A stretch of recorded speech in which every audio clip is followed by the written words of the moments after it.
Kansara DTV news ગુજરાતીમાં આપનું સ્વાગત છે। નજર કરીએ આજના મુખ્ય સમાચારો।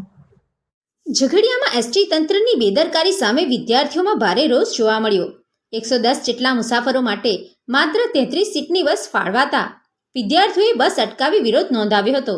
ઝઘડિયા તાલુકાના 10 થી વધુ ગામોના વિદ્યાર્થીઓ રોજ અભ્યાસ માટે શહેરમાં એસટી બસ મારફતે અવરજવર કરે છે, પરંતુ પૂરતી બસ વ્યવસ્થા ન હોવાથી વિદ્યાર્થીઓને દરરોજ ભારે મુશ્કેલીનો સામનો કરવો પડે છે।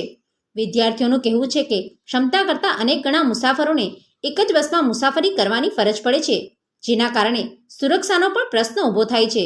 વિરોધની જાણ થતાં એસટી તંત્રના અધિકારીઓ સ્થળ પર પહોંચ્યા હતા અને સમસ્યાના નિરાકરણ માટે જરૂરી પગલાં ભરવાની ખાતરી આપી હતી।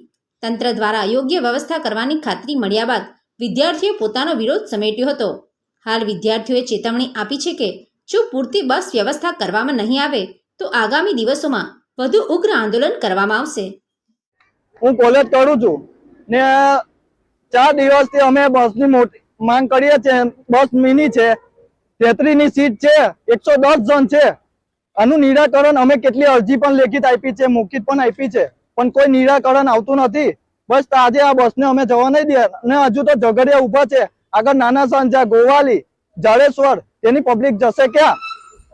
અમને ખાલી એટલી જ માંગ છે કે મોટી બસ મૂકી આલો ને આનું નિરાકરણ આવે, બસ એ જ અમારી માંગ। Pintu Modi, DTV news, Ankleshwar.